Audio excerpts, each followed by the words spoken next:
I like two things. One is that the even numbered days, and two is sunny days. Today we have both, so let's continue with some talks and thinkings.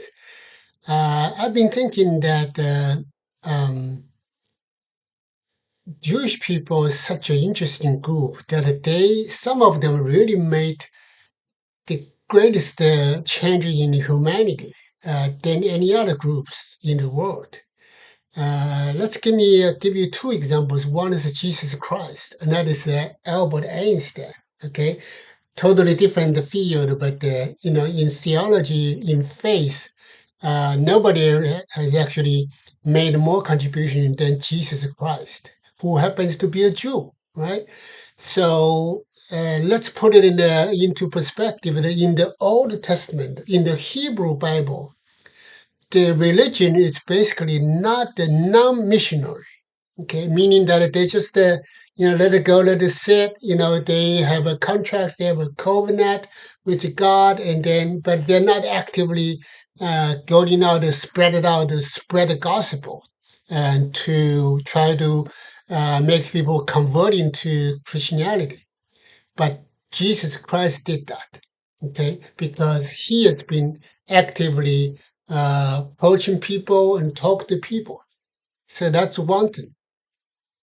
Another thing that even makes me, to be honest, that's the thing that touched me the most.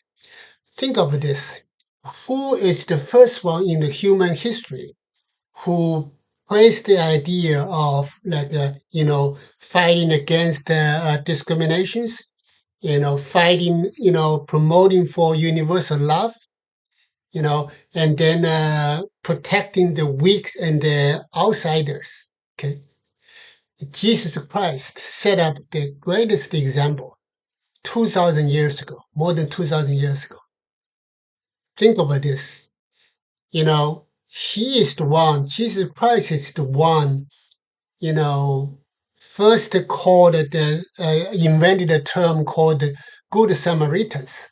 You know, therefore you have to understand back in first century that the Good Samaritan is basically like a oxymoron because by the traditional prejudice, Samaritans are the people who's fake Israel, they're fake Jewish, they are imposters. you know uh, at most they're half breed because that in northern Israelis was defeated, conquered by emperor. Then some people flee the country, and then some people stayed, and those people stayed ended up, having mixed marriage with settlers, and that's why people moved to Jerusalem, accusing those guys, Samaritans, as the betraying of the root. So they are not really, Jewish or Israelis, right? So, but Jesus Christ does not pay any attention to that. He actually taught us to he actually showed us that there are virtue in every population, every tribes, every races, every ethnic groups. Okay? That idea is a game changer.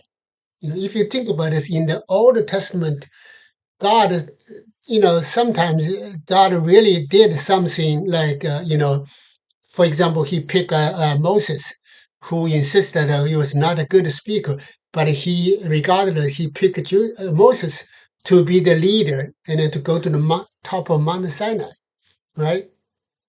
So similar things, but however, it never went out beyond the group and ethnic boundaries.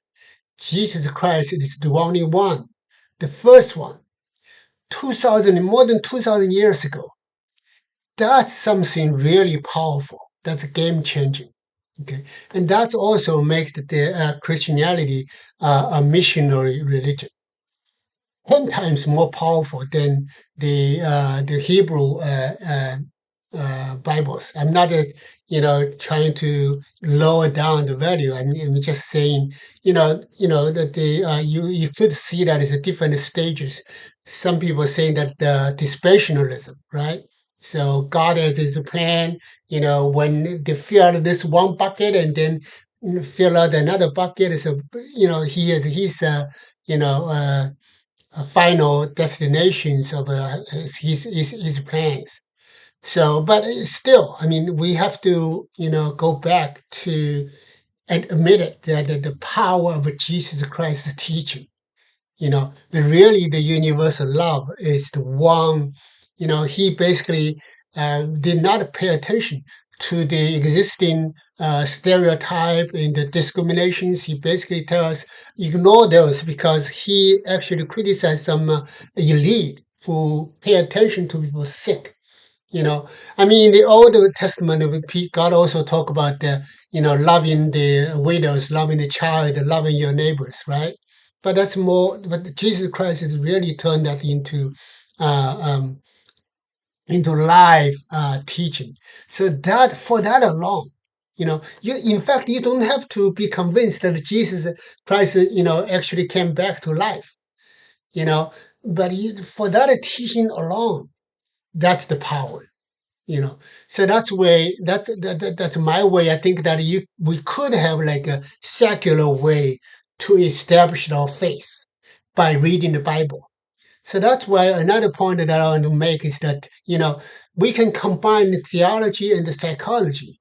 It's basically to be saved, to be the chosen people, you have to be a decent human being. So that's why you have to combine, So instead of a betting, it's like you're going to the heaven or going to be the chosen people. It's not like a lottery. You bet on your Israel, and then regardless what you do, you give them unconditional love, you give them unconditional support. That's how you get your ticket to the heaven. That's not the way to do it. If you really understand it, you'll see that. That's why even why would Jesus Christ let a woman to be the first witness of his resurrection? The most important message. Jesus Christ trusted a woman to do that. Her name is Mary. Okay. So that back in that time again, you have to go back to the historical context. Back then, the woman's uh, testimony was not even taken for serious. It's not take the court will not take it, because the woman's testimony is supposed to be unreliable. But Jesus Christ trusts this woman, to let her to send the first message to the other, Pauls and Peters and Johns, to tell them that Jesus has arrived, it's still alive, you know. So those kind of things really tell us something that you need to be a good, human being, not give any unconditional support. Anybody, not just Israel. I mean, let alone the modern Israel has been, the Albert Einstein was right. If you really think about it, Einstein is a Zionist, but he's not a Zionist, an extreme Zionist, because he did support the right for Jewish people to have a homeland. To that extent, I'm the same thing. I'm a Zionist because I believe that Israel has a right to exist. However, in the modern days, it's far more than just a right to survive, right to exist, because the Likud party it goes far beyond that. So make it they really are defeating themselves because by by let the world know how radical they are, how little respect to the international law. They are letting the world population see them how bad people they are. So that's what I think. I think in America, even American, probably next generation, the younger people, they see this world. They see that how the Israel, how IDF treating the ordinary citizens, ordinary civilian peoples in Gaza. And that's the best way, because that's why, sometimes people say that God want to kill somebody, but first let those people to go crazy.